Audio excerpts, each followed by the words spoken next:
Nous allons lire un verset du Srimad Bhagavatam, chapitre 4, verset 20. Tadva karmam farachangam nityam triptum nirachayam karmanyam bhipavritopim neva kinchim karoti cham. Celui qui a renoncé à l'attachement enfoui de l'action, qui est constamment empli de félicité au plus profond de lui-même, et qui n'est dépendant de personne pour sa subsistance, n'agit pas, bien qu'il soit complètement engagé dans toutes sortes d'activités. Commentaire. Nitya Tripta signifie qu'intérieurement, une telle personne demeure satisfaite et joyeuse. Nirachaya, qu'elle ne dépend de personne pour sa subsistance. Le Seigneur prend en charge toute la vie de son dévot, que ce soit pour ses besoins, que dans sa protection. Il n'a alors plus qu'à s'absorber dans le pur amour de Dieu, tout comme Prahlad Maharaj, qui n'était plus conscient de ses propres besoins externes.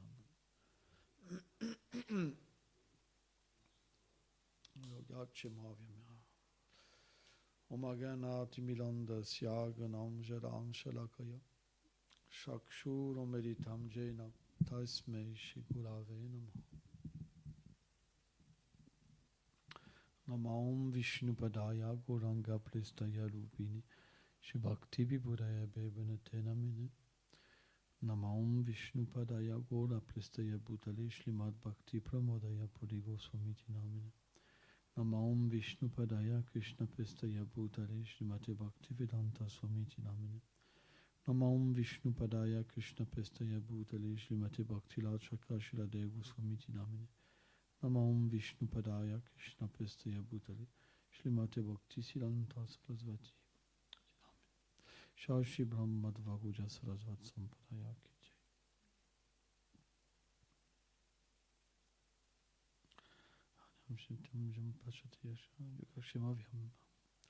Krishna explique dans la Bhagavad Gita que celui qui s'abandonne à lui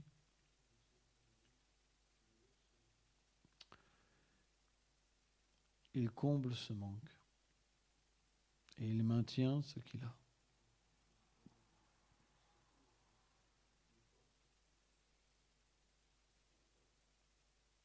Mais qu'est-ce que c'est le manque pour un dévot? Qu'est-ce que ça pourrait être? Une machine à laver?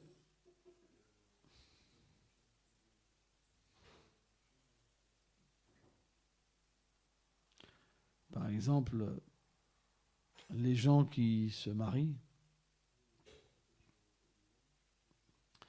et qui ont une demeure, ils se grattent la tête, ils pensent « Ah, il me manque ça pour que ma maison, elle soit fonctionnelle. »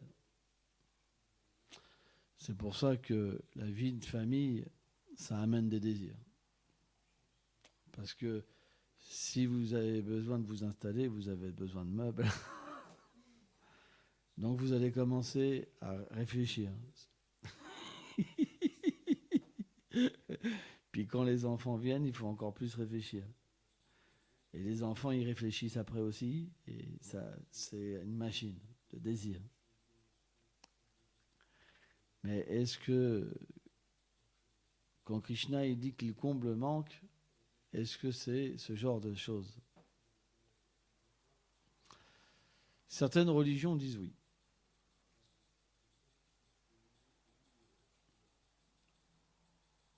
Et c'est vrai que le Seigneur est réciproque avec les gens qui ont des désirs intéressés. Puisque quand leur désir est comblé, ils sont joyeux et ils aiment Dieu. Alors que quand le Seigneur ne leur comble pas leur désir, ils n'y croient plus. On est bien d'accord. Mais est-ce qu'un Vaishnav, lui, quand Krishna ne lui comble pas un désir matériel de ne pas avoir une machine à laver, est-ce qu'il n'aime plus le Seigneur suprême? En fait, le mental d'un Vaishnava, il est absorbé dans la douceur de Krishna, pas dans la machine à laver. Et si Krishna lui donne quelque chose ou lui donne pas, ça change rien pour lui. Vous comprenez? Parce que son mental, il est sur un autre plan. Mais simplement, il agit pour Krishna en tant que chef de famille ou renonçant, pour son plaisir. Donc naturellement, pour le plaisir de Krishna, il faut que ça soit fonctionnel. Donc il faut une machine à laver, il faut une gazinière. Vous comprenez? Hein? Mais le point, c'est que le dévot, il est absorbé dans des sentiments spirituels, intérieurement, et parce qu'il faut faire quelque chose, alors il crée une situation pour servir Krishna.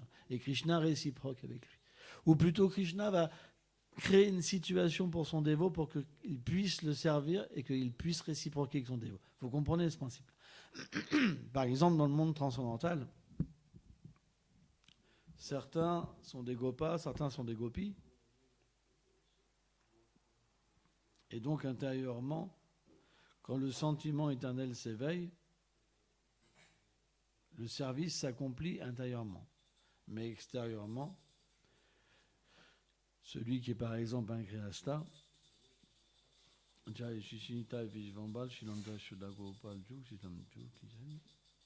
celui qui est un Grihastha, par exemple, il va aussi avoir une activité externe, et un sannyasi aussi, parce qu'il va prêcher, par exemple. Et un Grihastha, il doit élever des enfants. Donc le Grihastha, il prêche à un petit comité. Ça veut dire qu'en éduquant ses enfants, en recevant des amis, il prêche à un petit comité. Et un sannyasi, si c'est quelqu'un qui voyage, parce qu'un sannyasi, ça doit voyager, théoriquement, ou écrire des livres. Bhakti Shakar Shiadev Goswami Maharaj, c'est deux aspects d'un sannyasi. Soit il écrit des livres et il ne voyage pas, soit il voyage. Bhakti Shakar Shiadev Goswami explique ça. C'est deux sortes de sannyasi. Donc, il y a une activité qui se crée extérieurement. Mais, quand Krishna vient dans ce monde,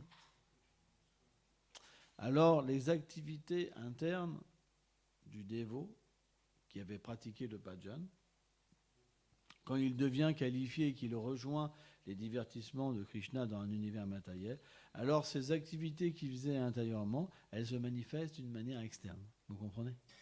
Ça veut dire que l'activité interne et externe, elle se manifeste d'une manière parfaite. Les acharyas expliquent qu'il y a deux sortes de gopis, Nityasiddha et Sadhanasiddha. Bon, après, il y a différents groupes, on ne va pas rentrer dans les détails. Mais quand Krishna a appelé de sa flûte les gopis,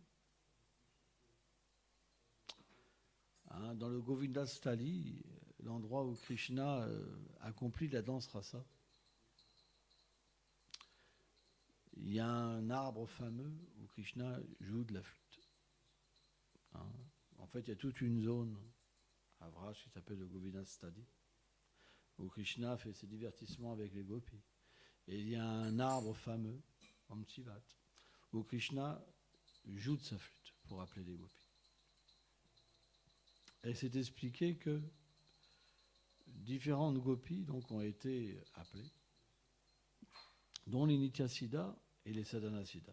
Dans les Sadhanasiddha, les acharyas expliquent qu'il y a les Védas personnifiés.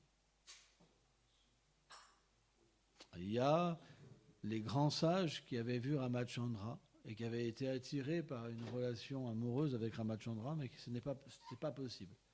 Donc Ramachandra leur a donné une bénédiction de renaître en tant que des gopis sur la terre de Vraj, en Tvaparaya Yuga, où ils seraient en tant que Krishna et ils pourraient accepter leur service. Il y a aussi les demi-dieux qui sont des manifestations partielles des habitants de Vrindavan et d'autres qui ont atteint la perfection. Et toutes ces gopis, en fait, quand elles ont entendu la flûte de Krishna, le Srimad Bhagavatam explique qu'elles ont abandonné leurs devoirs. Certains baignaient leurs enfants, certains cuisinaient pour leur mari, certains étaient en train de manger avec leur famille, certaines, c'est certaines, pas certains, certaines, elles étaient en train de s'habiller.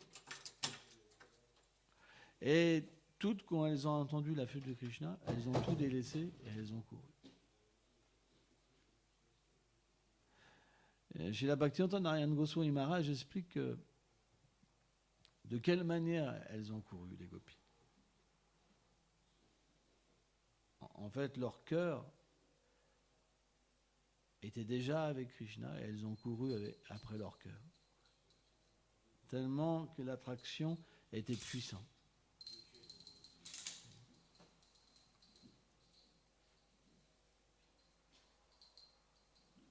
On pourrait s'imaginer un peu que notre cœur sorte et qu'on court après. Tellement que c'est puissant. C'est pas possible d'imaginer quelque chose comme ça. On doit courir pour rattraper. On ne peut même pas rattraper. Srimati Radharani, elle explique que parfois, quand elle perçoit Krishna, tous ses sens, en même temps, désirent étreindre Krishna. Ses yeux, ses oreilles, le fait de sentir, le fait de goûter Krishna, le fait de toucher Krishna.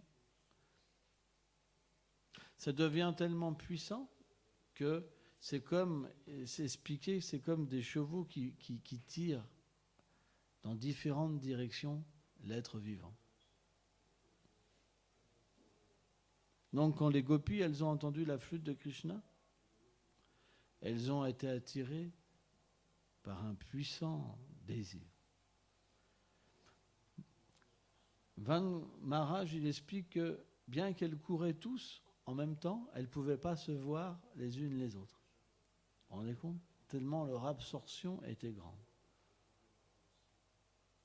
C'est simplement quand Krishna les attendait dans un endroit, donc il y avait la pleine lune de Sarat, qu'elles ont pu voir qu'elles étaient toutes là. Incroyable, quand même. Hein ? Ce divertissement, il a eu lieu quand Krishna avait 8 ans. Juste un an après qu'il ait soulevé la colline Govardhan. Krishna a soulevé la colline Govardhan lorsqu'il avait 7 ans. Et il a accompli donc la première danse rasa à l'âge de 8 ans. Et donc, quand les gopis ont vu Krishna, elles étaient très heureuses. Parce que naturellement, Krishna est très beau. Et elles se sont assises autour de lui. Et Krishna leur a dit, d'un air un peu mystérieux, elle ne s'attendait pas à une telle situation, et il leur a posé la question, mais qu'est-ce que vous faites ici ? Dans un endroit dangereux, au milieu des tigres. Et comment avez-vous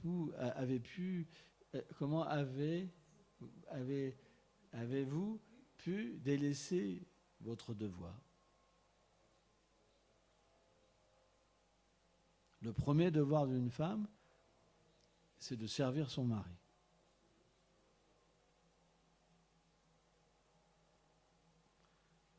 Et donc, Krishna les a travaillés. Et les gopis ont répondu, elles ont dit, mais quelle femme dans l'univers pourrait résister au son de ta flûte ? Quelle femme dans l'univers pourrait renoncer à vouloir embrasser tes lèvres, etc. Hein ? Parce que Krishna est le Cupidon transcendantal. Et elles ont dit au Seigneur, tu viens dans cet univers. Et nous sommes tes dévotes. Quel mal y a-t-il qu'on soit avec toi ? C'est quelque chose de légitime. Tu viens pour satisfaire tes dévots. Tu viens pour, comment dire, étancher leur soif d'être avec toi, de leur libérer, de nous libérer de l'anxiété qu'on ressent loin de toi. Et il est naturel qu'on soit là. Et Krishna a continué. Au point que les gopis, elles ont déconnecté des paroles de Krishna. Elles ont commencé à pleurer, à gratter avec leurs ongles les pieds, la terre. C'est les symptômes d'une femme, comment dire, quand elle est délaissée par son époux, son amant. Et le kajal qu'il y avait sur leurs yeux a commencé à dépeindre sur leur poitrine. Et les gopis sont devenus extrêmement en anxiété. Une anxiété extrême. Vraiment extrême. Et à un moment, Krishna, donc, il a ouvert les vannes. Et il a commencé donc à embrasser les gopis. À étreindre les gopis. À se promener avec eux dans la forêt. D'une manière tellement belle et tellement merveilleuse qu'elles étaient complètement satisfaites. Et le pire, c'est qu'elles pensaient que Krishna n'était qu'avec elles. Et à un moment, elles se sentaient tellement fortunées qu'il y a un orgueil énorme qui est venu en elles. Elles pensaient, je suis la femme la plus fortunée. Chacun pensait ça. Et quand Krishna a vu ça, il a disparu. Et là, elles ont beaucoup souffert.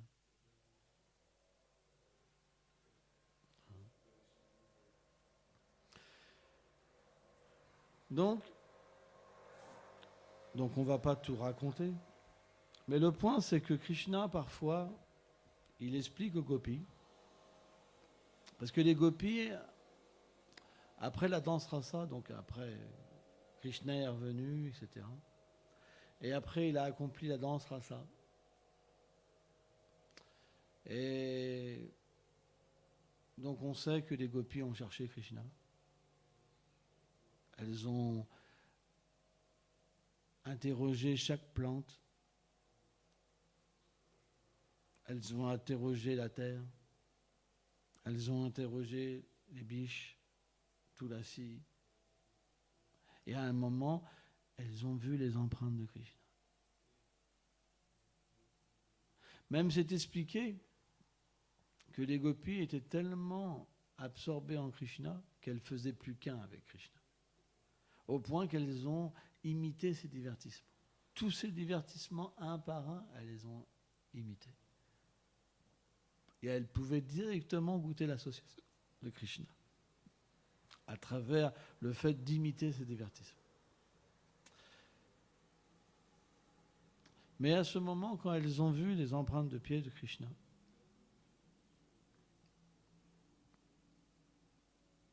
elles ont eu de nouveau un espoir. Donc elles ont suivi.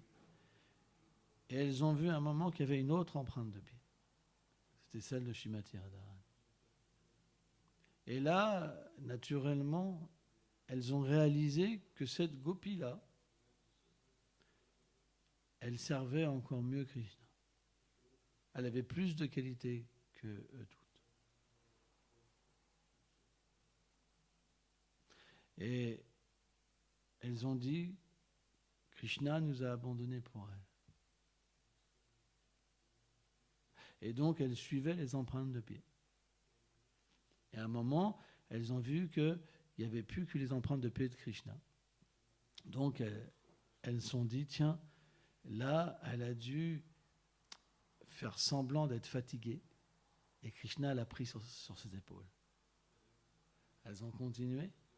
Et elles ont vu juste l'empreinte du bout des pieds de Krishna. Et elles se sont dit, oh là, Krishna, en fait, s'est levé pour lui cueillir des fleurs.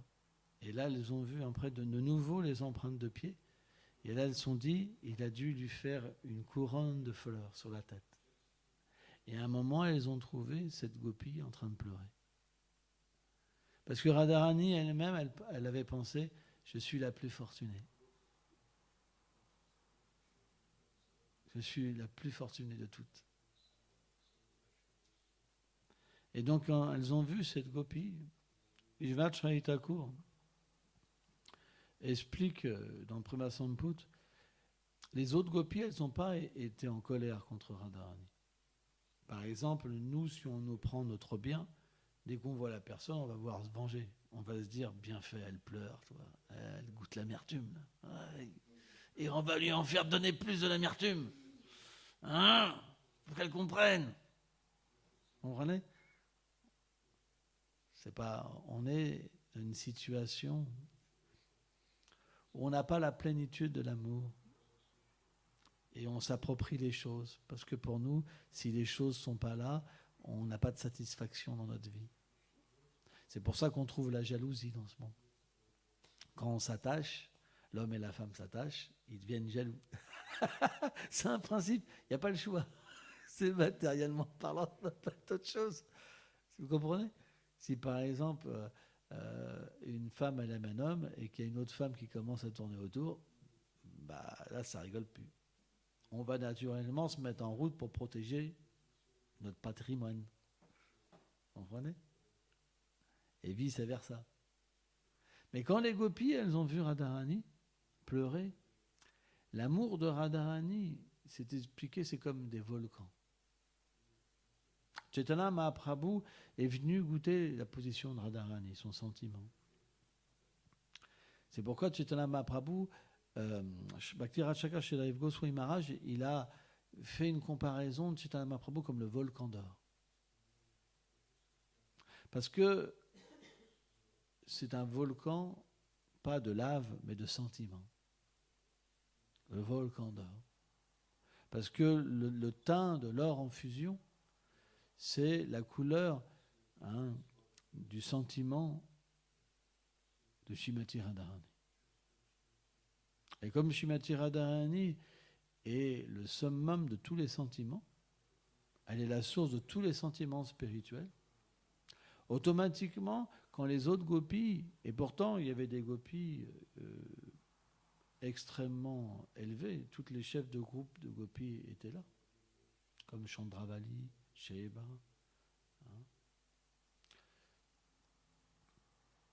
Et quand elles ont vu Shrimati Radharani, le sentiment d'amour qu'elle avait pour Krishna et la dévotion illimitée qu'elle avait, au lieu d'être en colère et jalouse, elles ont été compassionnées. Elles ont délaissé leur propre lamentation pour venir en aide à Shrimati Radharani. Vous vous rendez compte?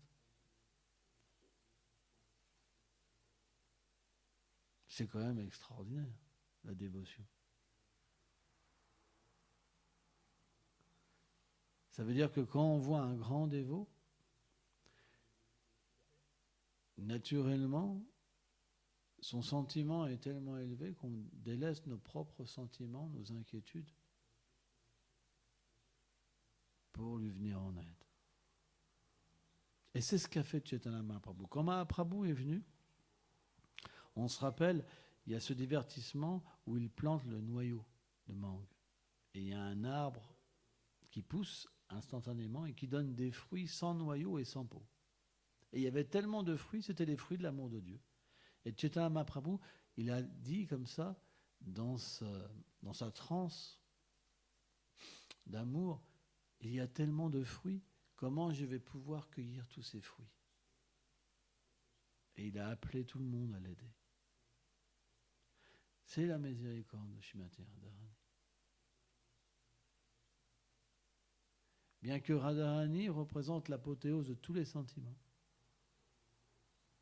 il y a une négativité qui fait que parfois elle pense qu'elle est la plus qualifiée. Et elle ne supporte pas que Krishna rencontre une autre personne, parce que elle sait que seule elle peut donner le plaisir à Krishna. C'est pour ça que parfois elle est en colère. Et en même temps, ça c'est le côté positif. Et en même temps, le côté négatif, c'est que Radharani, elle veut que tout le monde puisse s'associer avec Krishna. Et parfois, les gopis, on le sait dans le Bhagavatam, elles pensent qu'elles sont les moins qualifiées. Il y a ces deux extrêmes. Elle pense, quand elle voit par exemple Sridham ou Subal chuchoter dans l'oreille de Krishna, qu'ils sont plus fortunés qu'elle, parce qu'ils peuvent la journée être avec lui, sans avoir besoin de se cacher. Des parents, des aînés. Même quand elle voit les biches qui peuvent suivre Krishna. Quand Krishna marche avec ses amis dans la forêt, avec les vaches, d'autres animaux suivent aussi.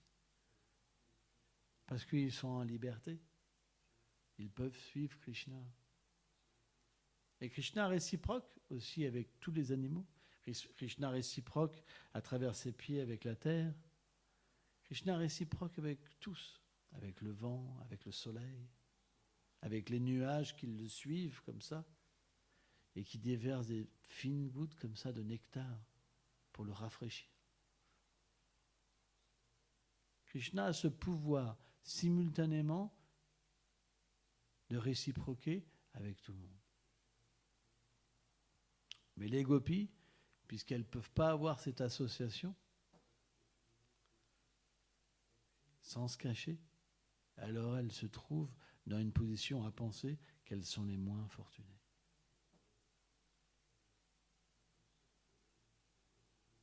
Srila Bhaktivedanta Swami Prabhupada explique que c'est le symptôme des grands dévots.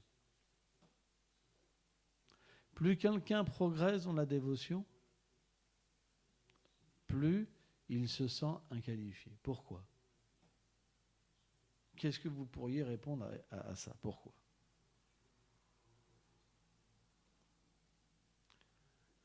Le principe même, c'est que dans le stade de la révélation, où le Saint-Nom révèle le monde transcendantal du Seigneur suprême, c'est un monde qui est sans limite. Les êtres ont des qualités sans limite. Parce que, comme le Seigneur est illimité, aucune chose dans sa demeure n'est limitée. Tout est mis en pouvoir par l'énergie, son énergie interne. Tous les êtres sont mis en pouvoir. Ils ont des qualités comme le Seigneur. Une beauté comme le Seigneur suprême. Donc automatiquement, si on pouvait à cet instant même percevoir un peu ce monde, alors on prendrait une grosse claque. À l'état conditionné, on pense qu'on a des qualités. La preuve, c'est quand on nous critique, on se met en colère.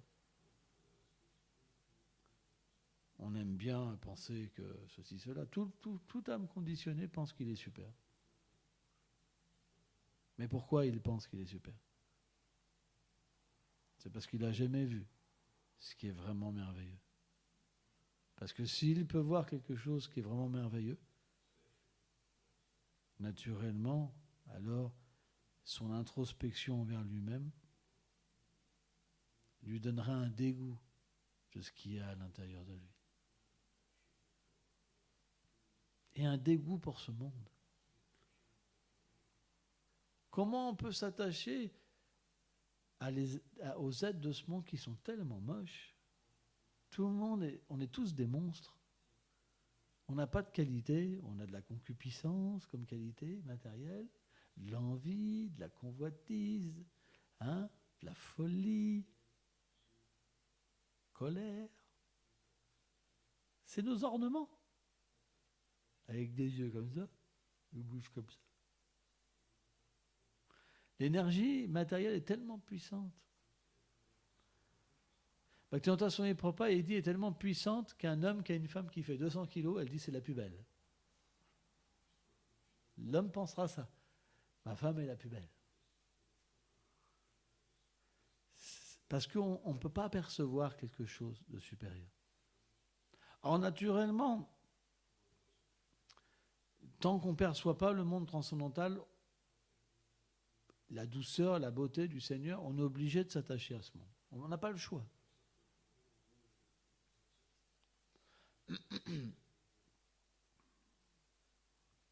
Mais, graduellement, en entendant les descriptions du monde transcendantal, alors on pourra comprendre cette situation dans laquelle on opère, qu'on appelle l'environnement,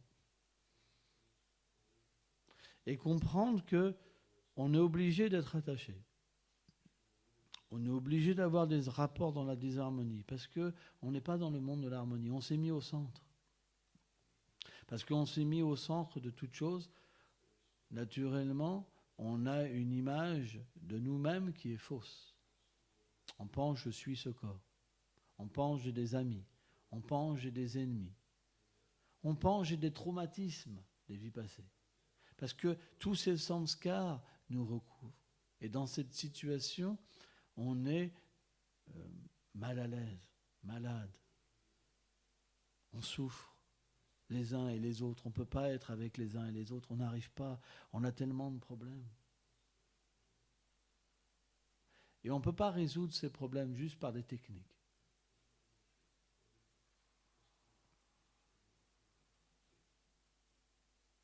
Parce que les samskars matériels peuvent se remplacer et se détruire par les samskars spirituels. Vous ne pouvez pas, par une technique, vous libérer du karma, des réactions de vos actes. Quand la souffrance doit venir, elle doit venir. Quand le bonheur doit venir, il doit venir. C'est pourquoi que même quand vous allez voir des gens qui vont vous aider, c'est la suite de votre karma qui fait que vous rencontrez tels gens pour qu'ils vous aident à dépasser des choses. Mais c'est déjà prédit, en fait. Mais les sots qui sont des athées, ils vont vous dire que par une technique, ils peuvent vous faire dépasser cette chose-là. Mais c'était déjà inscrit dans le karma. La véritable façon de se libérer, Savadamam Paichaja, Krishna dit, c'est l'abandon. Et l'abandon, il s'opère par l'écoute. Parce que plus on écoutera des dévots qualifiés qui nous parlent du monde transcendantal, et plus on sera libéré d'attendre quelque chose dans ce monde. Lorsqu'on attend quelque chose dans ce monde, alors on devient frustré. Parce que ce monde, ça amène toujours la destruction. L'irreligion, la dharma, selon Sukadev Goswami, amène la destruction.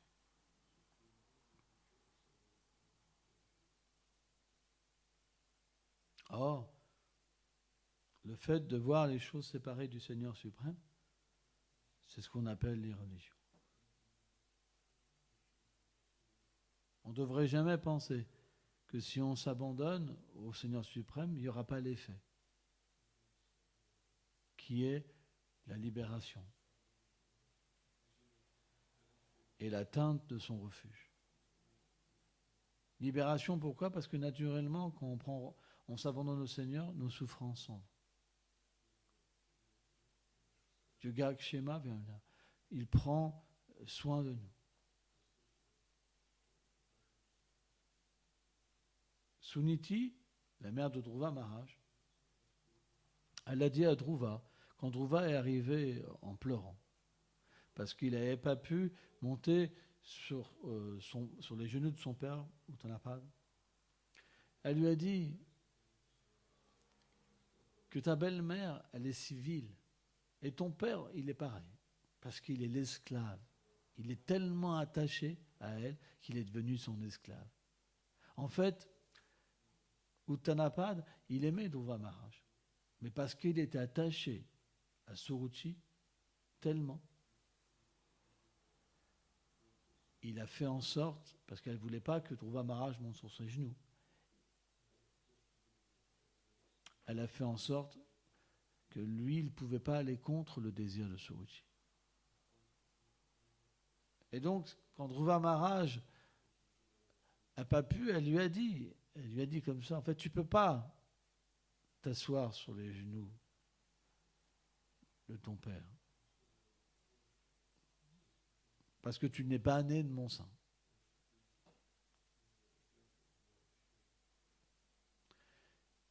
Il faut que tu accomplisses des austérités pour que tu puisses avoir le privilège de renaître dans mon sein. Et alors, quand tu vas mourir, ta mère souffrira. Et nous serons alors joyeux tous les deux. C'est spécial, hein, quand même. C'est Vishwanath Charit Thakur qui révèle ce dialogue. C'est pas dans le Bhagavatam. C'est Vishwanath. On en est compte, hein. Et Vishwanath Charit Thakur, elle a dit, il explique qu'elle a prononcé ces paroles pour paraître une femme pieuse devant son mari. Et lui, il ne pouvait rien voir dû à son attachement. Mais Vishwanath Charit Thakur a dit, en fait, ce n'était pas une dévote. Donc ça se voit. Hein. Vous comprenez ? Donc quand Dhruva Maharaj a quitté le palais pour aller voir sa mère lui a dit, oui, c'est une vile personne. Et ton père, il est aussi vil qu'elle parce qu'il est son esclave. L'attachement. Quand on est attaché, on devient l'esclave. On perd notre liberté. Sauf quand on s'attache au Seigneur suprême. C'est pour ça que quand on se marie, Prabhupada Bhaktivedanta, il explique que hommes et femmes s'aident ensemble pour s'abandonner. Ils se détachent dès le début. Le mariage, c'est un détachement de l'homme et de la femme dès le début. Il explique ça scientifiquement. Parce que s'ils s'attachent, alors c'est fini. Et c'est pour ça que les mariages, ça ne marche pas. Parce qu'une fois que l'homme et la femme sont attachés, quand on est attaché à quelque chose qui est imparfait, c'est difficile. Mais on attend de quelqu'un quelque chose qui ne va jamais pouvoir réciproquer avec nous parfaitement. Seul le Seigneur connaît notre cœur parfaitement, parce qu'il est dans le cœur de l'âme et il peut combler tous les désirs. Mais pas un mari ni une femme. Penser qu'on va être heureux avec quelqu'un qui est inqualifié et imparfait, c'est juste la folie.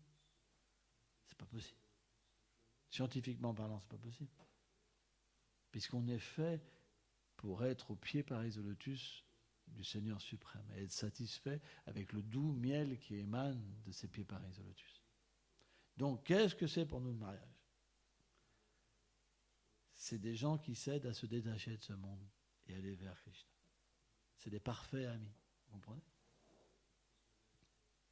C'est ce que Prabhupada explique.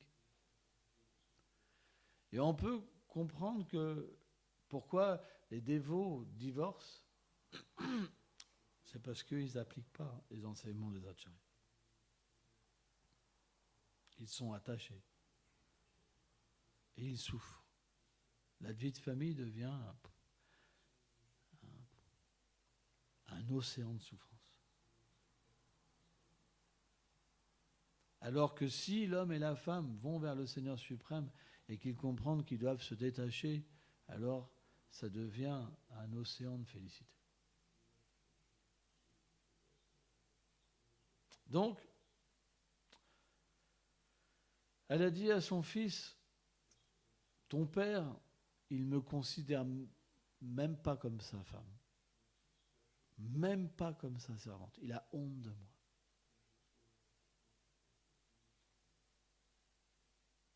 Et finalement, elle lui a révélé, si tu t'abandonnes au Seigneur suprême, en fait, elle lui a dit en premier, ne sois pas envieux de Surichi, ta belle-mère. Parce que ce qui t'arrive, c'est dû à tes activités passées. Et Dhruva, il avait que 5 ans. Pas évident à 5 ans, hein. Pas extraordinaire. Hein. Tu ne devrais pas être envieux parce que c'est dû à tes activités passées. Et en plus, Prabhupada, Bhaktivedanta, il explique que grâce à l'action de Surichi, ça a changé la vie de Dhruva Maharaj parce que c'est grâce à ça qu'il a pris refuge en Dieu. Donc c'était comme, sa mère lui a dit, elle est comme la providence. Elle est une manifestation de la providence. Et elle lui a dit, en fait, en prenant refuge dans le Seigneur suprême, tu recevras tellement de bonheur, des millions de fois plus que moi ce que je pourrais te donner. Donc détache-toi de cette vengeance. Et c'est dans cet état d'esprit que Dhruva, il est parti. Dans notre vie, souvent, les êtres qui sont trop conditionnés par l'ignorance, ils n'arrivent pas à se libérer des samskars, des impressions. Il y a des gens qui leur ont fait du mal, par exemple, et toute leur vie, ils souffrent de ça. C'est-à-dire que dès qu'ils rencontrent des personnes qui les ressemblent, ils souffrent. Mais c'est parce qu'ils n'arrivent pas à comprendre que c'est pas eux, c'est pas eux. C'est dû à nos activités passées on les a rencontrés, qu'on a dû souffrir.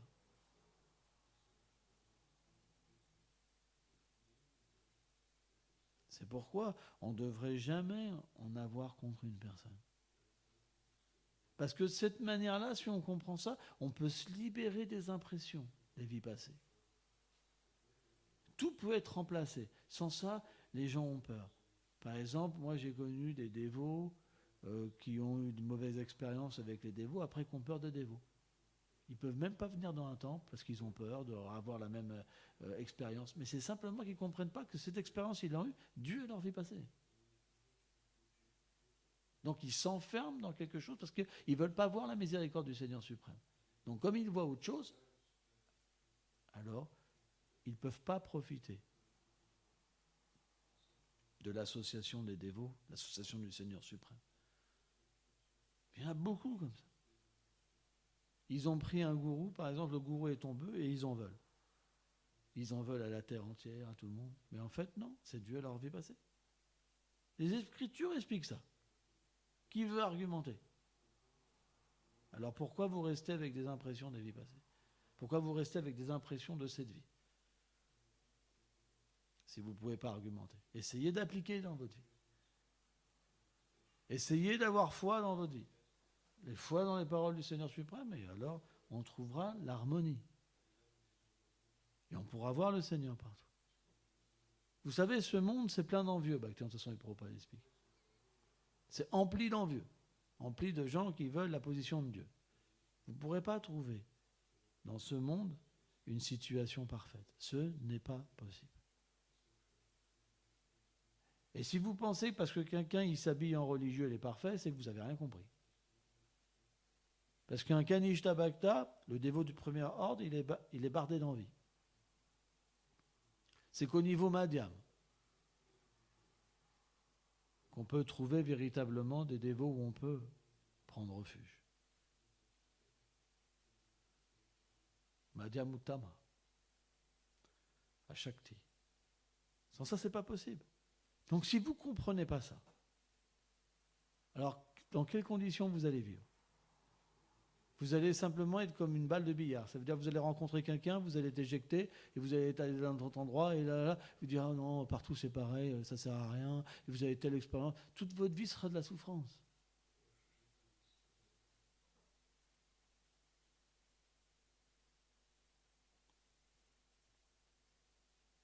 Donc il faut avoir foi dans les Écritures. Quand quelqu'un vient vous faire du mal, vous devez penser, tiens, les réactions de mes actes viennent de cette manière. Et vous devez profiter de ça pour développer la tolérance, la compassion, le bon respect. Et là, vous allez progresser. Sans ça, vous passerez votre vie à critiquer les gens. Juste critiquer.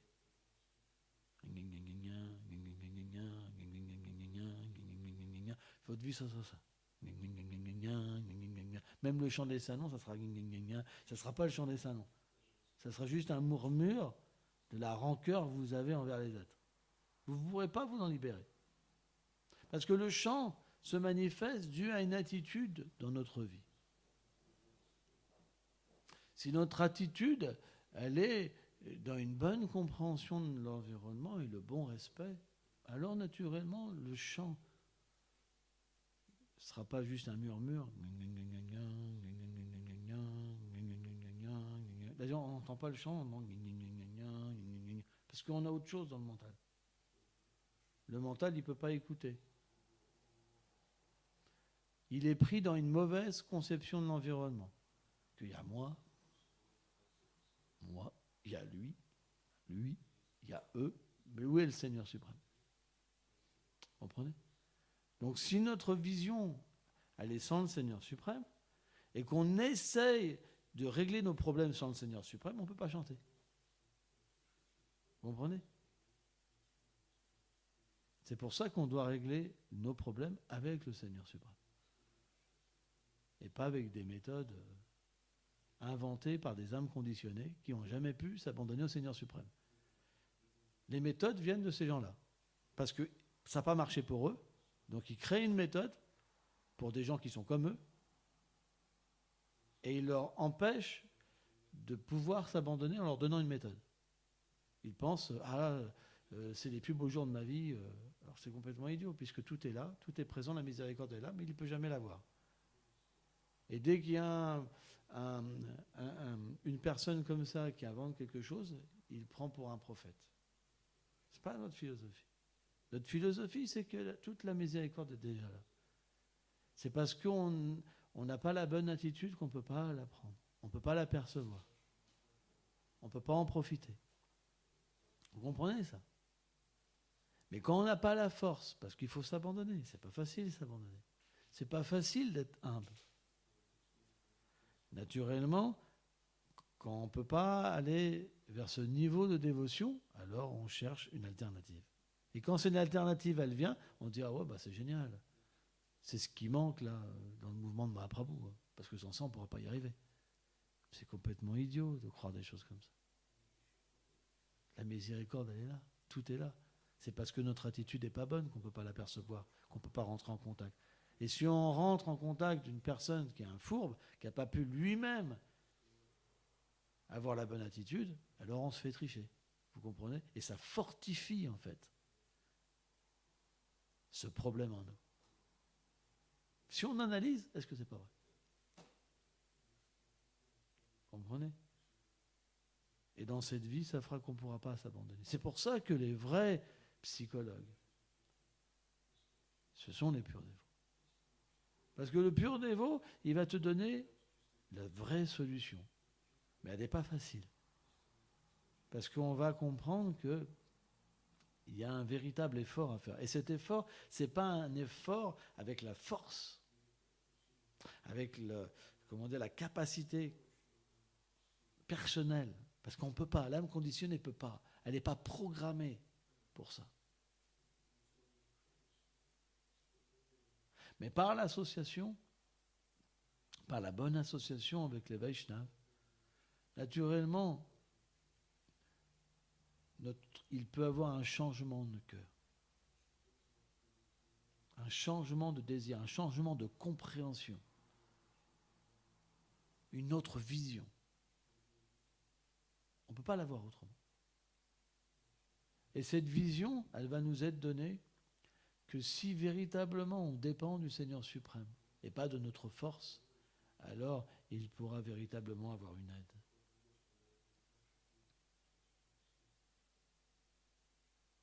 Donc, on doit, faire attention. Il y a beaucoup de charlatans, de fous gourous, qui enseignent des méthodes qui ne sont pas du tout prescrites par le Seigneur suprême. Mahaprabhu, il y a des choses, il n'a pas fait de... D'accord?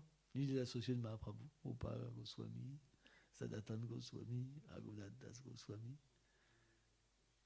Ils n'ont pas créé une méthode. Ils ont simplement enseigné la bhakti. Mais c'est parce qu'on pratique mal qu'on doute.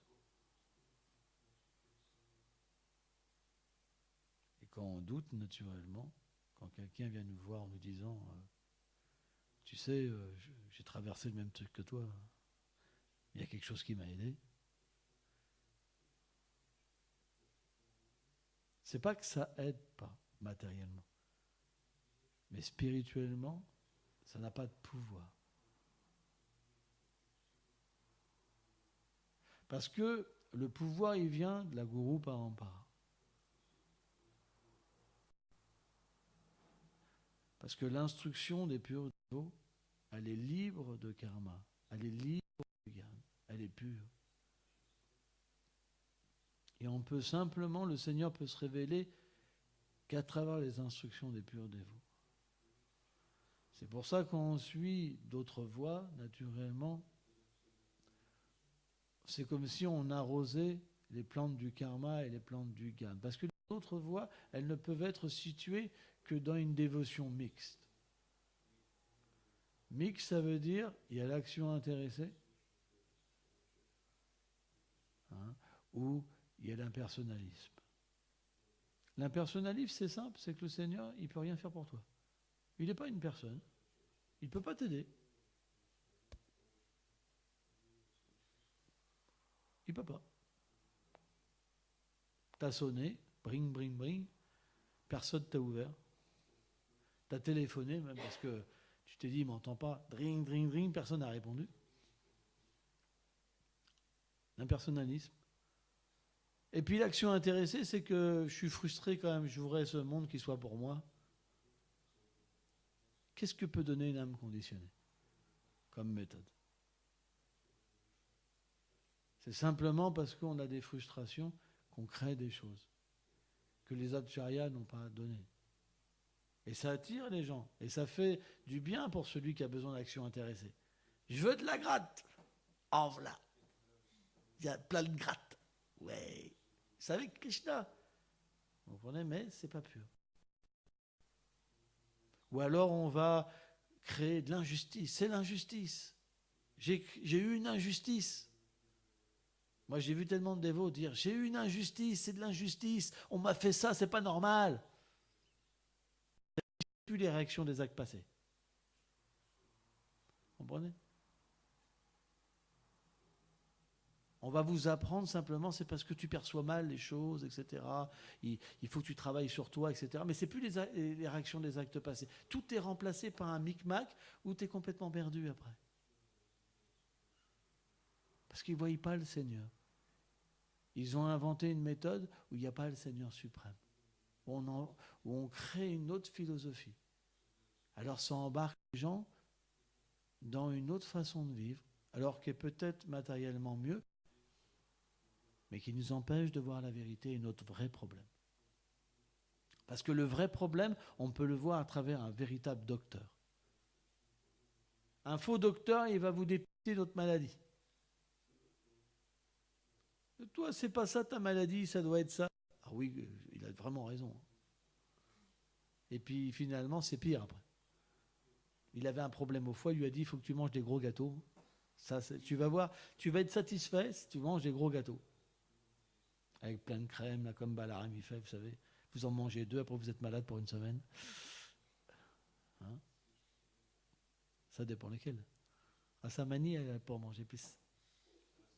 Mais moi, 2, après c'est fini. Vous comprenez? Mais le vrai docteur, lui, va te dire, c'est le foie le problème. Il va falloir faire une diète. Ah non, une diète, c'est dur, une diète. Oh là là, les gâteaux à la crème, oh là là, faut plus que j'en mange. Ah non, non, ça va être dur. Ah là là là, lui, ça ne doit pas être le vrai docteur. Lui, c'est pas. L'autre, je préfère. Le problème, c'est quoi? C'est quand le vrai docteur nous dit quelque chose, on ne l'accepte pas. Mais quand le faux docteur arrive, on est vraiment d'accord avec lui. Parce qu'on ne veut pas changer. Vous comprenez ça? On ne veut pas changer. Donc n'importe quel charlatan qui va venir, on va accepter, mais le vrai docteur, on ne va pas accepter. Et c'est ça notre difficulté, c'est ça notre problème. C'est que quand on voit un vrai docteur, on n'est pas d'accord. C'est pour ça qu'on ne progresse pas. C'est pour ça que notre attitude, la bonne attitude ne vient pas dans notre cœur. Parce qu'on accepte des charlatans. On s'accepte nous-mêmes, on est des grands charlatans. C'est moi le gros. Vous comprenez? Et à cause de ça, on galère. Voilà notre position. Vous comprenez ça? C'est comme ça. C'est pour ça qu'on doit faire attention.